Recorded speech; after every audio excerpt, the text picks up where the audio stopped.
la verdad que había visto muy poco.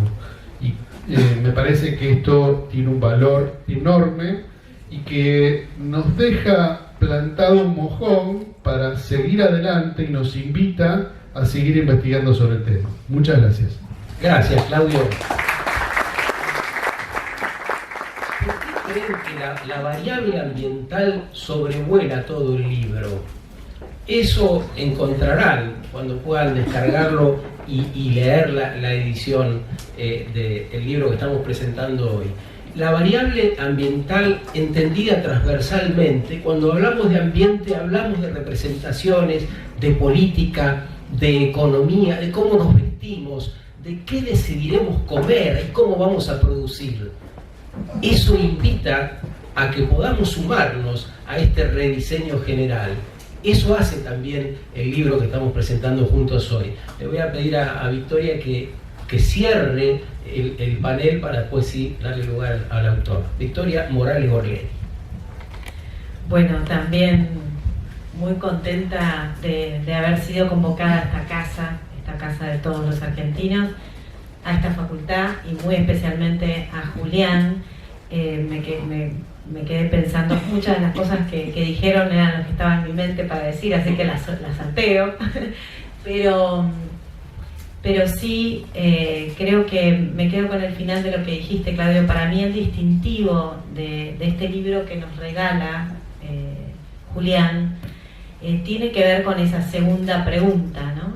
Pero además también, más aún profundamente, tiene que ver con la unidad de ambas preguntas. O sea, creo que todos hemos pasado por muchas reflexiones en torno a la primera pregunta, con muchas respuestas, con mucha información y mucho dato en relación a la primera pregunta que nos duele, que nos preocupa, que nos ocupa y que se ha visto a nivel mundial muchos avances y retrocesos también en este sentido, pero son preguntas que nos interpelan a la sociedad toda y que nos ponen en movimiento. Sin embargo, respecto a la segunda pregunta, es mucho más limitado este planteo. Creo que son preguntas que han quedado en los muros de instituciones educativas, en los muros de instituciones religiosas, en los muros de pensadores, filósofos o sociólogos, pero no en la transversalidad de la sociedad toda, ¿no? Y creo que entonces la unidad de ambas preguntas es un disparador que nos interpela y que nos obliga a ponernos en movimiento y poder realmente unificar esas preguntas. Julián, a lo largo de su libro, que hace una descripción muy clara, muy simple además para la lectura, con un análisis muy interesante, tomando temas de nuestra historia como humanidad, como latinoamericanos, argentinos, en torno a todas las reflexiones respecto a la responsabilidad social, al rol de la universidad, etcétera, etcétera. Pero en todo su libro y en todos sus planteos permanentemente está uniendo estos dos cuestionamientos. A mí cita además muchas veces al Papa Francisco, y creo que en algún punto la encíclica Laudato Si nos llevaba claramente a estas preguntas, ¿no? En donde el cuidado del planeta y el destino del planeta no está separado, o al contrario, la centralidad está en el hombre, está en las personas, está en esa humanidad que debe cuidar esa casa común.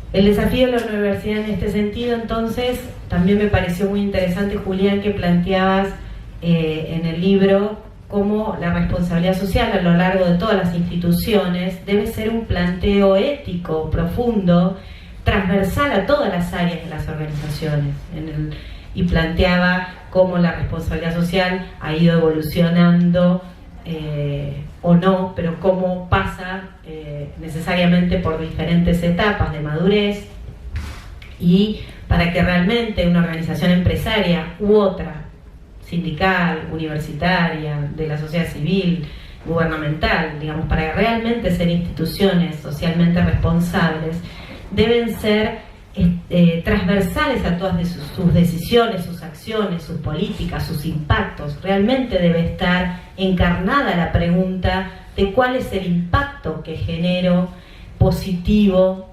hacia el público en el que decido impactar según el tipo de institución. Y creo que la segunda pregunta entonces se une perfectamente en este objetivo que no podemos dejar de mirar y preguntarnos más aún de entonces qué personas estamos formando para esta nueva humanidad, qué seres humanos estamos, qué preguntas les estamos haciendo, cómo los estamos interpelando, cómo los estamos educando, qué herramientas les estamos dando, qué lugares de participación realmente estamos ofreciendo a las nuevas generaciones para que sea posible una humanidad que entienda transversalmente estos conceptos y que cuando encarne el liderazgo de una compañía o de un lugar de gobierno o de una organización de la sociedad civil o de enfrente a un aula como docente o conduciendo un colectivo, tenga efectivamente esta mirada muy clara de la necesidad de construir en conjunto una humanidad que mire y privilegie el bien común y entienda de qué se trata el bien común.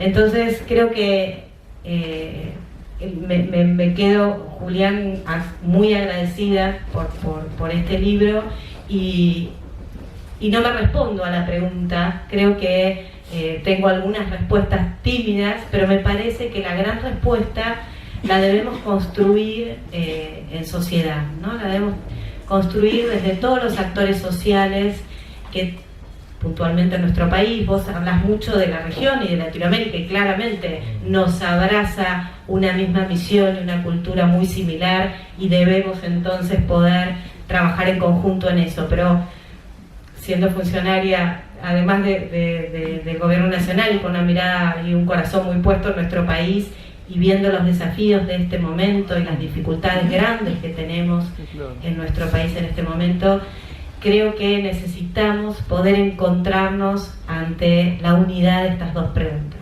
¿Qué nuevas generaciones queremos formar? ¿Cuáles son las herramientas que debemos darles?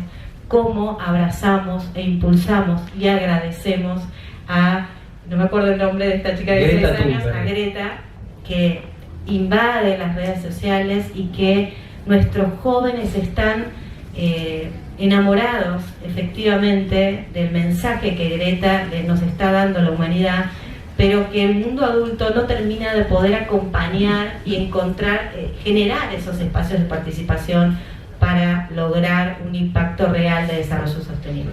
Quizá haga falta acompañar y aprender de los chicos más que enseñarles sobre el bien común que no le hemos podido garantizar, ¿no?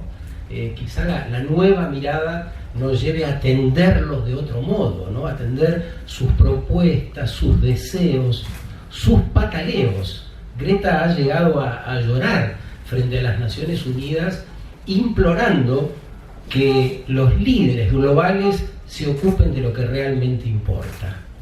Bueno, le vamos a dar la palabra al autor, Julián D'Angelo, de este libro que convenimos es tan útil para todos, Responsabilidad Social y Universidad, Agenda Latinoamericana. Julián, hay adhesiones de todo tipo, no sé si vamos a hacer tiempo a mencionarlas, quiero decirles que son adhesiones de personalidades de la Argentina y también de México, porque el libro fue editado y presentado antes allá. Bueno, después no tiempo al final podemos mencionar alguna, pero para cumplir con los tiempos y ver si después nos quedan algunos minutitos. En primer lugar, por supuesto, un agradecimiento a todos los panelistas. Primero, un reconocimiento porque enseguida que los invité a ambos, todos los aceptaron en el momento y aparte hoy han sido extremadamente puntuales en un día complejo para el tránsito de la ciudad. Así que el agradecimiento es doble en un evento que además saben que tuvimos que postergarlo del 30 de abril y el 28 de mayo y pegó en el paro de mañana, así que estamos acá. Finalmente logramos concretar esta buena convocatoria. Sí, con una excelente convocatoria. Muchas gracias entonces a Victoria, a Claudia, a Eugenia, por supuesto a Sergio y bueno, a Ricardo, que además de ser nuestro decano y vicepresidente de la FEC, que es una de las las entidades que edita el libro. Ha sido el prologuista del libro junto a Tomás Rubio Pérez, que es el decano de la Facultad de Contaduría y Administración de México, a quien también le agradezco, y a los ideólogos del libro, en el sentido de impulsar la edición, que fueron Leonel Sebastián Chavarría por la Universidad Autónoma de México y a Omar Quiroga por nuestra facultad, y a Ricardo Méndez, el secretario editorial de la Facultad de Contaduría y Administración de México, que es la edición, y por eso nos acompaña también en este acto de la banderita de la hermana República de México. También el saludo del rector, que por estar de viaje no pudo estar presente, pero me mandó un caluroso mensaje a través del correo electrónico. Y bueno, a todos los presentes, estudiantes, profesores, así como armé un panel de los diferentes sectores, social, público, empresarial, universitario. También en el público están representados, por lo menos lo que veo de aquí, a muchos que no pude saludar porque bueno, estábamos justamente terminando con los últimos detalles y entramos directamente, pero agradezco en el caso del sector social la presencia de Alfredo Alberti, que siempre nos acompaña. La personalidad destacada de la cultura de la Ciudad de Buenos Aires, el escritor Julio Galtero, muchas gracias por estar con nosotros. Del sector sindical, Eduardo Müller, uno de los sindicatos docentes de la Ciudad de Buenos Aires, muchísimas gracias por estar. Por supuesto, muchísimos amigos docentes, Gustavo, Fernando, René, Hugo Barsky, Marta Mena, un agradecimiento especial por su presencia, Gustavo Cresta, Instituto Pyme del Banco Ciudad, también por instituciones importantes de la economía de la Ciudad de Buenos Aires, Walter, también profesor de nuestra casa, por supuesto a familiares, amigos, colaboradores de mis cursos y auxiliares, Yamil, Sabrina, Erika, Carolina, Leli, y amigos y compañeros de diferentes sectores, a César, a Mariano Pinedo, diputado provincial, muchísimas gracias por estar presente, y por supuesto un mensaje especial, un agradecimiento a Bernardo Klingsberg, que bueno, ya está en los Estados Unidos, que donde vive y no puede estar, no coincide la fecha para poder invitarlo, pero un agradecimiento especial a Héctor Laroca, que ha dejado una calurosa adhesión, le agradezco de corazón y sé la importancia que le dio a este evento y por el cual se acercó. Así que muchísimas gracias, Héctor, también por tu presencia. Y a la distancia, a los amigos de la República Dominicana, México, Colombia, a otras universidades de Argentina y Perú, cuyos casos destaco en el libro, con casos especiales de prácticas de responsabilidad social universitaria. Y por supuesto un agradecimiento a todas las adhesiones recibidas de Latinoamérica, que luego veremos si podemos leer algunas. Hace unos 13 años, 14 años, Steve Jobs daba un discurso en la Universidad de Stanford en el año 2005 para los graduados de su universidad, que resultó muy muy famoso. Está en todas las redes sociales, es un discurso de Stanford que tampoco es tan largo, pero elijo uno de los párrafos que mencionó él, y con el que también empecé la presentación en México, así podría ser cábala, porque cuando presentamos el libro en enero en México, la verdad que salió tan linda como esta presentación. Hablaba Steve Jobs de, más o menos es una figura absolutamente reconocida, falleció en el año 2011, pero conocida por toda su trayectoria y sus idas y vueltas en su vida empresaria y en su vida personal también. Hablaba de la conexión de puntos, de cómo uno a veces siembra determinados puntos que no se da cuenta que están conectados entre sí, son independientes, son autónomos, y de repente en algún momento esos puntos se conectan y bueno, le ocurren cosas muy interesantes. Entonces él decía, Steve Jobs decía, uno no puede conectar esos puntos hacia adelante, es decir, es muy difícil proyectar en la vida personal, pero sí ver hacia atrás. La verdad que este libro, esta presentación, fue realmente una conexión de puntos, en algunos casos absolutamente aleatorios, en otros seguramente no, en algunos casos he sido consciente, en otros no, y efectivamente en el año 2015 empezamos con una conferencia ante la Asociación de Facultades de Contaduría y Administración en México, y ese fue uno de los puntos, pero que pude ir más atrás en mi trayectoria como estudiante, como docente, pero bueno, que nos trajeron hoy en día. Entonces un primer mensaje para todos, para los profesionales, pero en primer lugar también para los estudiantes que están recién iniciando su carrera, empiecen a sembrar esos puntos, esos hitos que en algún momento quizá en el momento más inesperado, se van a conectar y le van a dar lugar de cuestiones realmente con una sinergia impresionante y a cosas realmente maravillosas. Así que una invitación a que sigamos conectando puntos. Voy a leer 2 cositas del libro solamente, porque no es la idea de leer el libro, pero voy a leer quizá una de las mejores partes del libro, que es la dedicatoria. Después todo es cuesta abajo. Pero la dedicatoria me esmeré.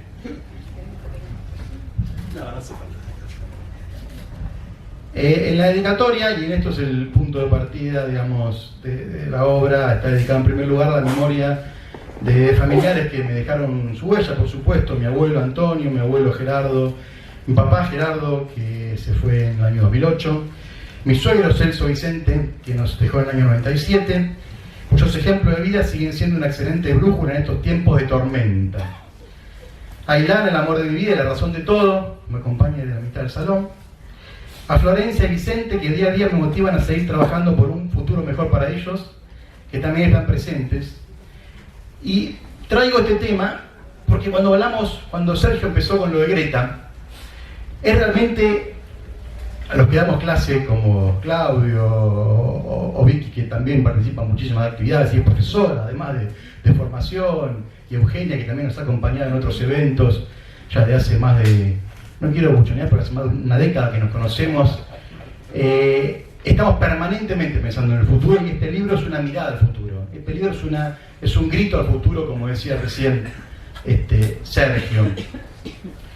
Y este libro además se presenta justo de casualidad 4 días después de la marcha del viernes pasado en Argentina y en todo el mundo, convocada inicialmente por este llamado de Greta, de un montón de jóvenes a los que también trabajamos por un futuro mejor, quizás también sin conocerlo, como decía Claudio, ¿no? Generaciones que todavía no han nacido, y que ese es el gran esfuerzo, porque en estos años se está realmente poniendo en juego el futuro del planeta. Mencionaba Eugenia los ODS, el Acuerdo del Cambio Climático, diferentes documentos internacionales y estudios científicos que nos muestran la gravedad de la situación y que nos exigen tomar medidas de manera urgente. En este mundo convulsionado donde se sumerge este libro, que empieza en el ámbito académico, pero que realmente tiene un llamado a la acción. Por eso estas 2 preguntas que ya muchos han repetido, que son las 2 partes del libro, ¿no? ¿Qué planeta le dejamos a las futuras generaciones y qué futuras generaciones le dejamos al planeta? Tiene un desarrollo teórico, como plantea muy bien Claudio, Vicky, Eugenia, tiene un fuerte soporte teórico, pero es un soporte teórico necesario para pensar en la acción. Y como decía uno de nuestros grandes epistemólogos vivos, Mario Bunge, cuando hablaba de la epistemología de la administración, dice: la administración es una tecnología social porque se obsesiona en transformar el mundo. Y el libro busca eso, busca utilizar el conocimiento para transformar el mundo, no solamente para acordar algunas definiciones teóricas. En la primera parte del libro sí hablo bastante sobre consensos, en lo que es la responsabilidad social, qué es la ética, qué es el desarrollo sostenible, por qué estos temas son absolutamente indispensables, cómo se abordan estos temas de la multiplicidad de organizaciones, empresas, sector público, organizaciones sociales, universidad, sindicatos. Es decir, toda esa primera parte del libro busco consolidar y discutir qué propuestas de agenda, qué temas forman parte de la responsabilidad social y la sustentabilidad, para dar lugar a la segunda parte, que son meternos ya en las responsabilidades que tiene hoy la universidad frente a este mundo.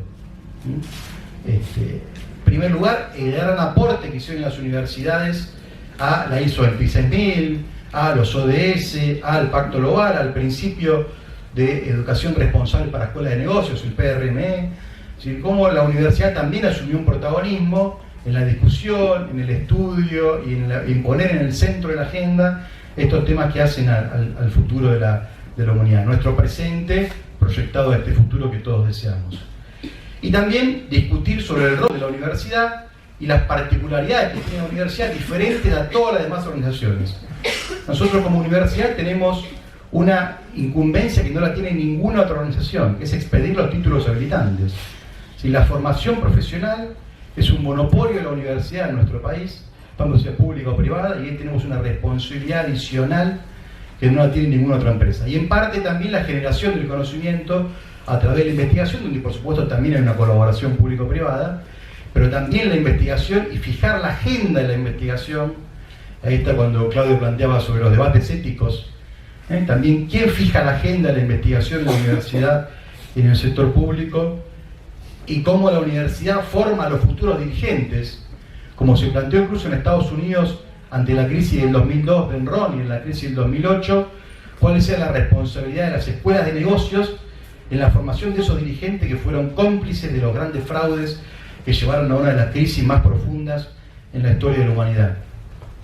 Y la verdad que este compromiso, que hablo mucho en el libro, que Eugenia lo remarcó cuando hablaba de la participación, la solidaridad, el compromiso, este llamado al compromiso con la sustentabilidad, no solo de la universidad, sino de la empresa, del sector público, del sector social, del sector sindical, a veces no es el lugar en el que nos encontramos más cómodos, quizás lo más políticamente correcto hablar, ¿no? En términos declarativos, ¿no? La defensa del ambiente, la defensa de quién va a estar en contra del mundo, del planeta, de la responsabilidad social, son términos que aisladamente parece, en términos de buenas intenciones, parece algo muy inocuo. Sin embargo, y la segunda parte, que lo quiero leer del libro únicamente,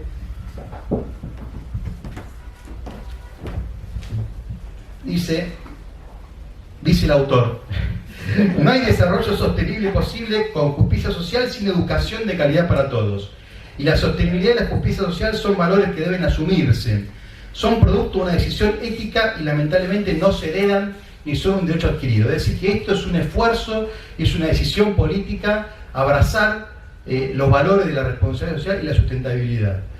Es usual que la injusticia sea condenable por toda la sociedad en su conjunto. Ningún individuo se muestra jactanciosamente declarando la necesidad de más injusticia o sugiriendo que la desigualdad o la insostenibilidad sean valores a promover. Pero muchas veces, aún sin tener conciencia de ello, se adhieren a mecanismos que la provocan. Estamos a favor de la inclusión, pero enviamos a nuestros hijos a establecimientos educativos exclusivos, promovemos la formalización del empleo, pero tenemos a nuestro personal doméstico sin declarar, reclamamos mejoras, servicios públicos, salud y educación, pero diariamente buscamos la manera de evadir o pagar menos impuestos. Se pide más desarrollo económico, pero como empresarios pagamos los salarios más bajos posibles. Protestamos por la falta de fuente de trabajo en la industria local, pero solo compramos productos importados. Y estas incoherencias entre el decir y el hacer marcan una brecha, a veces muy sutil, entre los valores y la conducta. Esa brecha es la que viene a cerrar la responsabilidad social y la sustentabilidad. Y en esto lo que digo, que muchas veces la elección de la responsabilidad social y la sustentabilidad nos exige cambiar nuestra forma de consumir, nos exige cambiar la forma de producir, nos exige un cambio de sistema como un desafío enorme. Y nos exige además estar debatiendo estos temas en una sociedad donde reina la contradicción, ¿no? Porque ese tema atravesó un poco las ponencias de los distintos presentadores. Eugenia lo planteaba muy bien cuando hablábamos de los acuerdos internacionales y cómo cuesta a veces compatibilizar esos acuerdos de organismos internacionales con los gobiernos que eligen los países para implementar esas políticas. Sin ir más lejos, hace 48 horas uno de los diarios más importantes del país, quizás el diario más importante del país, que muchas veces destina páginas y páginas a hablar sobre el cambio climático, sobre la crisis climática, sobre notas de color, las llamadas notas blancas, ¿no? Que son notas que a la gente le gustan mucho. Este domingo nos clavó en la página del diario un titular que decía: un fallo en la Corte por la ley de glaciares puede complicar la minería. Entonces, fíjense cuando hablamos de contradicciones, ¿no? Esta noticia uno destacaría un fallo de la Corte que va a reconocer la constitucionalidad de una ley muy peleada en Argentina, que es la ley glaciares. Sin embargo, la mirada negativa porque fallaría a favor de la ley, pero pondría en juego 40 emprendimientos mineros que claramente están en contra de la ley que votó el Congreso y que la Corte ya ratificó. Entonces, esto es el mundo en el que nosotros nos movemos. Por eso,